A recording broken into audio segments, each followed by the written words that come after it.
बच्चा हो या बूढ़ा, मर्द हो या औरत, इलेक्ट्रॉनिक मीडिया हो, सोशल मीडिया हो या प्रिंट मीडिया हो, आज हर जगह सिर्फ एक ही नाम देखने को और सुनने को मिलता है, मोदी मोदी मोदी। कोई मिस्टर मोदी को गालियां दे रहा है तो कोई मिस्टर मोदी को मसीहा बनाकर बैठा है।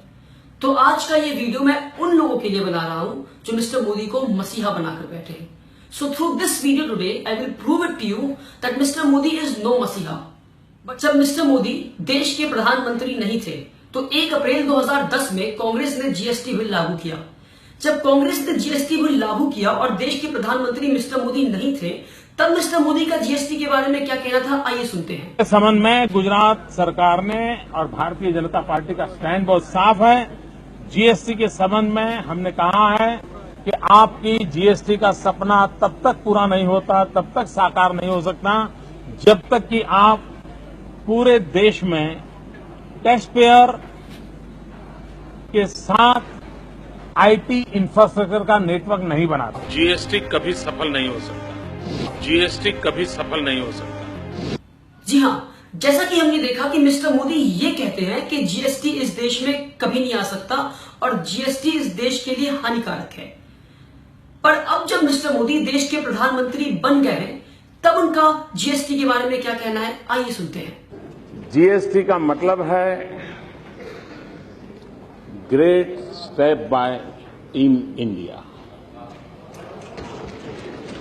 जीएसटी का मतलब है great step towards transformation. GST का मतलब है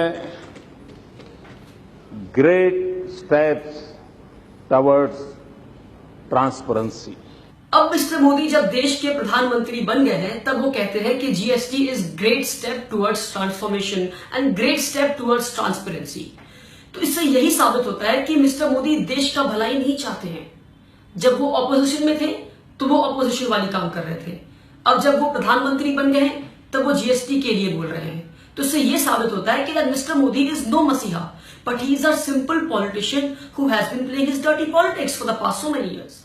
जब मोदी जी देश के प्रधानमंत्री नहीं बने थे और कांग्रेस एफडीआई यानी कि फॉरेन डायरेक्ट इन्वेस्टमेंट लागू करने की कोशिश करता है और मिस्टर मोदी तब ऑपोजिशन में थे, तब उनका एफडीआई के बारे में क्या कहना था, आइए सुनते हैं। भाइयों बहनों, कल प्रधानमंत्री ने जो निर्णय किए हैं, ये निर्णय चौंकाने वाले हैं। अब किराना कौन बेचेगा? विदेशी लोग।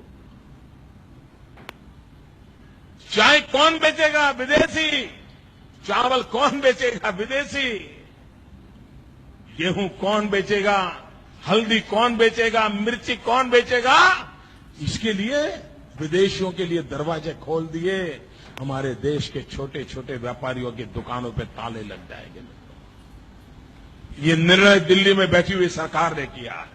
जी हां, जैसा कि हमने सुना कि मिस्टर मोदी ये कहते हैं कि अगर देश में एफडीआई आ गया तो देश का किराना हो, चाय हो, हल्दी हो या चावल हो, हर कोई विदेशी बेचेगा और जो छोटे मोटे व्यापारी हैं देश के, वो बर्बाद हो जाएंगे। पर जी नहीं, जब मिस्टर मोदी देश के प्रधानमंत्री बन जाते हैं तब उनका एफडीआई के बारे में क्या कहना है, आइए सुनते हैं। भारत में भी बहुत बड़ी मात्रा में विदेशी पूंजी की जरूरत है। फॉरेन डायरेक्ट इन्वेस्टमेंट की आवश्यकता है। और जब मैं एफडीआई कहता हूं तो मेरे दिमाग में एफडीआई एक साथ 2 विषय लेके चलती है।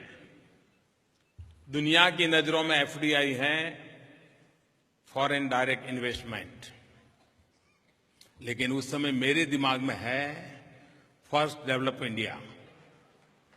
फॉरेन डायरेक्ट इन्वेस्टमेंट की आवश्यकता है। जी हां, मिस्टर मोदी कहते हैं कि देश को एफडीआई की जरूरत है। मिस्टर मोदी कहते हैं कि एफडीआई यानी first develop India. Ladies and gentleman, once again this is what we call is hypocrisy.